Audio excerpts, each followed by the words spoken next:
땅콩형 얼굴에 윤곽수술 받았다가 망하는 경우를 제가 진짜 많이 봤거든요. 이 땅콩형 얼굴 교정하겠다고 막 볼륨만 채워 넣으면 얼굴이 달덩이처럼 빵빵해질 수 있어요.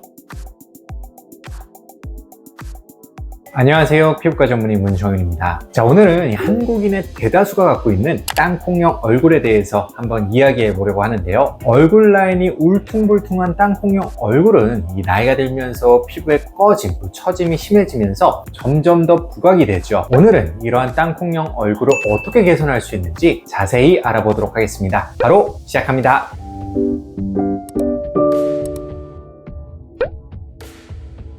자, 한국인에게 아름다운 얼굴은 어떤 얼굴일까요? 자, 많은 사람들이 생각하는 이상적인 얼굴이란 얼굴에 굴곡 없이 부드럽고 갸름한 얼굴선을 가진 얼굴일 텐데요. 우리가 아름답다고 생각하는 연예인분들을 보면 모두가 공통적으로 매끄러운 얼굴선을 가지고 있죠. 예를 들어 오랜 시간 동안 미의 상징처럼 여겨져 온 김희선 씨, 김태희 씨, 한예슬 씨, 한지민 씨, 자, 모두 얼굴선이 부드럽고요. 최근 MZ세대의 미의 기준으로 떠오르고 있는 장원영 씨나 카리나 씨도 모두 부드러운 얼굴선을 갖고 있습니다. 이렇게 시대를 불문하고 아름다운 얼굴의 기본 조건은 바로 매끄러운 계란형 얼굴이라 말할 수 있죠. 그런데 이렇게 계란형 얼굴에 대한 환상과 부러움을 가질 수밖에 없는 이유가 있는데요. 한국인들은 태생적으로, 유전적으로 계란형 얼굴을 갖기 힘든 구조를 가지고 있기 때문이죠. 한국인을 비롯한 동양인들은 남녀를 불문하고 발달된 광대뼈와 각진 턱뼈를 특징으로 합니다. 더군다나 나이가 들면서 볼살이 빠지고 피부가 처지게 되면 광대뼈가 더 도드라져 보이고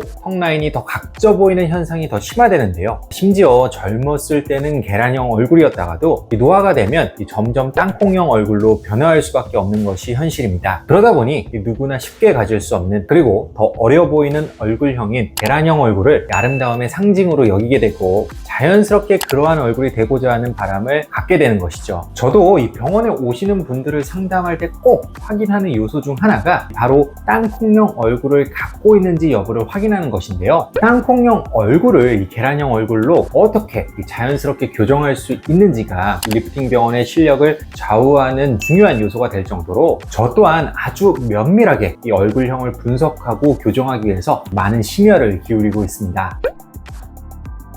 저는 피부과 전문의이기 때문에 성형수술을 하진 않지만 많은 분들이 땅콩형 얼굴을 교정하기 위해 1차적으로 성형수술을 고려하시는데요. 바로 윤곽수술이라 부르는 성형수술이죠. 이 수술은 광대뼈를 깎거나 각진 턱뼈를 잘라서 얼굴을 더 작고 부드럽게 만들어주는 방법입니다. 쌍꺼풀 수술은 성형도 아니다 라고 할 정도로 쌍꺼풀 수술이 대중화되어 있는 것처럼 요즘 젊은 분들 사이에서는 윤곽수술이 일상적으로 시행하는 성형수술이 될 정도로 엄청나게 유행을 하고 있죠. 누구나 동의하겠지만 가장 확실한 결과를 보장하는 방법이라 할 수 있습니다. 하지만 결과만 따지면 그렇다는 것이지 그 과정이나 후유증을 고려한다면 윤곽수술이 무조건 최선의 선택은 아닐 수도 있습니다. 일단 수술 자체에 대한 부담이 크기 때문에 진입장벽이 높을 수밖에 없죠. 수술로 인한 위험성과 수술 후에 발생할 수 있는 상당한 후유증은 기본이고요. 회복기간이 수주 이상 걸리는 것은 당연합니다. 무엇보다 윤곽수술의 가장 큰 문제는 수술 후 피부 처짐이 심해진다는 점인데요. 즉각적으로 땅콩형 얼굴은 개선되지만 피부를 지탱해주던 뼈대가 사라지면서 피부가 쉽게 흘러내려 얼굴이 더 처져 보이고 나이 들어 보이게 될 수 있습니다. 그래서 윤곽수술 후에는 흘러내리는 피부를 계속 붙잡기 위해 유지관리 차원에서 일반적인 경우보다 훨씬 더 많은 리프팅 시술을 필요로 합니다. 이런 점들을 고려하다 보니 수술 없이 이 땅콩형 얼굴을 해결하기 위해서 피부과에 찾아오시는 분들도 많습니다. 피부과에서는 뼈를 깎아내지 않기 때문에 윤곽수술만큼의 드라마틱한 변화를 만들어내기는 어렵지만 훨씬 더 안전한 방법으로 땅콩형 얼굴을 교정할 수가 있고요. 또한 이 내가 가진 골격의 형태를 그대로 유지하면서 교정하기 때문에 자연스러움을 잃지 않고 본연의 개성이 살아있는 상태에서 교정할 수 있다는 점이 가장 큰 장점이죠. 성형수술을 받으면 주변에서 누구나 알 수 있지만 피부과 시술은 남들 모르게 자연스럽게 좋아지는 방법이라고 말할 수 있겠네요.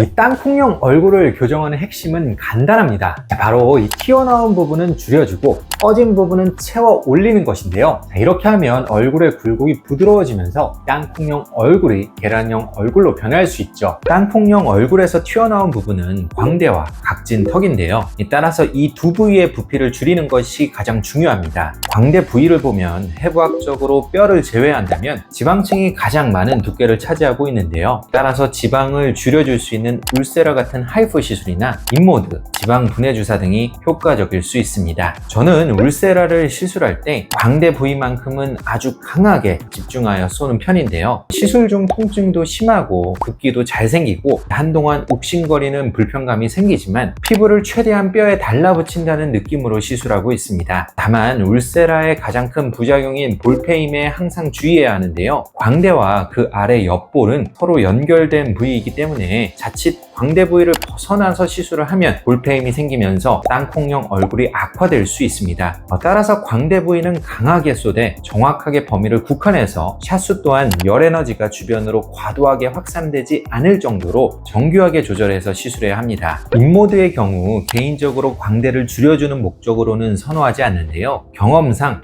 울세라보다 효과가 떨어지고 꾸준한 반복 시술이 필요하며 시술 후 멍이 잘 드는 경우가 많아 불편감을 겪는 분들이 많거든요. 물론 턱 라인 개선에는 인모드를 잘 활용할 수 있겠지만 광대 축소 목적으로는 투자한 비용 시간 대비 효과와 만족도가 떨어진다고 생각을 합니다. 턱의 바깥 라인은 해부학적으로 뼈와 사각턱 근육 그리고 일부 지방층으로 구성되어 있는데요. 사각턱 근육이 가장 많은 부피를 차지하기 때문에 사각턱 보톡스가 매우 중요합니다. 여기에 울세라 인모드, 지방 분해 주사 등을 병행하여 지방층을 함께 줄여주면 더 갸름하고 부드러운 얼굴 라인을 얻을 수 있겠죠. 하지만 사각턱 근육은 턱부터 광대까지 연결되어 있기 때문에 보톡스를 과도하게 혹은 잘못 맞으면 볼페임 현상이 생길 수도 있는데요. 따라서 아무리 간단한 사각턱 보톡스라도 개개인의 근육 크기와 위치에 따라 섬세한 조정이 필요하고요. 가능하면 근육의 하단부에 집중하여 시술하는 것이 좋습니다. 그리고 침샘 보톡스도 빼놓을 수 없는데요. 귀 아래쪽에 존재하는 물컹물컹한 귀밑샘과 턱 아래쪽에 콩알처럼 만져지는 턱밑샘이 커지면 턱 라인을 부하고 늘어져 보이게 만들기 때문에 침샘의 비대 유무를 꼭 확인하고 필요하다면 침샘 보톡스를 이용하여 얼굴선을 부드럽게 교정해 주는 것이 좋습니다. 다만 광대와 각진 턱을 교정한다고 해서 모두에게 동일한 결과가 나오는 것은 아닙니다. 왜냐하면 지방과 근육, 뼈의 비중이 개개인마다 다르기 때문인데요. 연부 조직과 뼈가 차지하는 비중을 사전에 잘 분석을 해야 시술 후의 결과를 미리 예측할 수 있습니다.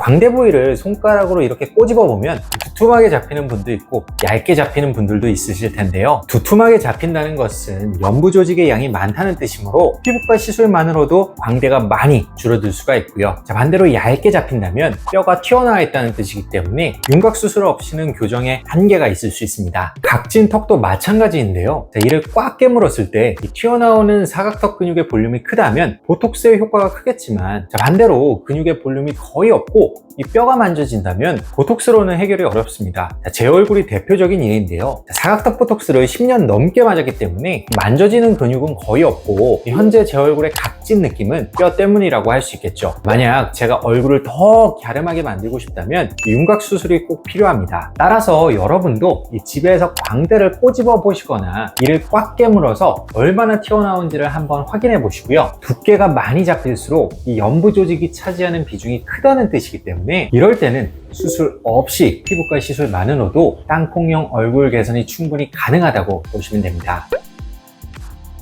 그렇다면 이 튀어나온 부분만 잘 줄이면 땅콩형 얼굴 교정이 될까요? 그렇지는 않습니다. 연부 조직을 아무리 줄여도 이 뼈는 그대로 남아있기 때문에 튀어나온 부분을 줄이는 데에는 명백히 한계가 존재하죠. 그렇기 때문에 상대적으로 꺼져 있는 부위의 볼륨을 다시 채워주는 것 또한 중요합니다. 특히 나이가 들수록 노화로 인해 지방 소실이 일어나면서 얼굴의 윤곽선에 깊은 고랑들이 생기는데요. 관자와 옆볼 부위가 대표적이죠. 꺼진 부위를 채우는 것은 튀어나온 부위를 줄이는 것보다는 간단합니다. 볼륨 회복을 도와주는 필러나 주베르 볼륨 스컬트라와 같은 콜라겐 부스터를 활용하면 효과적으로 교정할 수 있는데요. 필러는 즉각적으로 볼륨을 채우는 효과가 강력하여 꺼짐이 심하고 빠른 개선이 필요한 분들에게 적합하고요. 콜라겐 부스터는 콜라겐이 생성되면서 천천히 차오르기 때문에 꺼짐이 심하지 않거나 자연스럽지만 서서히 개선되어도 상관없는 분들이 선택하시면 좋습니다. 사실 각각의 장단점이 명확하기 때문에 무엇이 더 좋다, 나쁘다,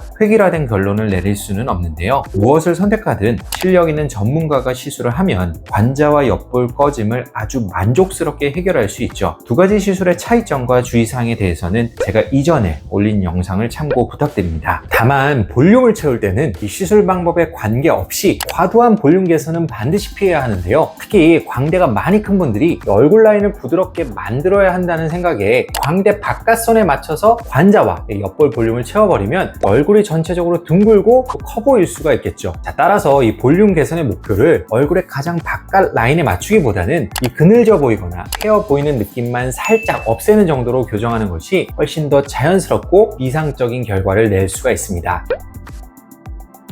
땅콩형 얼굴 교정의 마지막 단계는 턱끝 모양의 교정입니다. 계란의 아름다운 유선형이 꼭지점에서 완성이 되듯이 계란형 얼굴의 완성도 턱끝에서 이루어지기 때문에 땅콩형 얼굴을 교정할 때는 꼭 턱끝의 모양을 확인하는 것이 좋습니다. 자, 예를 들어 턱끝이 과도하게 튀어나오거나 길어 보일 수도 있고요. 반대로 턱끝이 짧거나 뒤로 후퇴한 무턱 형태일 수도 있죠. 어떤 모양이든지 관자부터 광대, 옆볼, 턱 라인까지 이어지는 라인이 턱끝에서 자연스럽게 연결되어 얼굴의 반대편으로 이어질 수 있도록 턱끝의 밸런스를 조정하는 것이 정말 중요합니다. 자, 만약 턱끝이 길어 보인다면 혹은 턱끝 근육의 움직임이 많고 울퉁불퉁하게 느껴진다면 자갈턱 보톡스를 통해 턱끝의 부피를 살짝 줄이면서 라인을 부드럽게 만들어주면 좋고요. 턱끝이 짧거나 무턱이라면 필러를 사용하여 턱끝의 모양을 적절하게 만들어주는 것이 좋습니다. 경우에 따라서는 턱끝뿐만 아니라 턱 라인으로 이어지는 턱끝의 가장자리까지도 필러가 필요할 수도 있죠. 자, 오늘은 이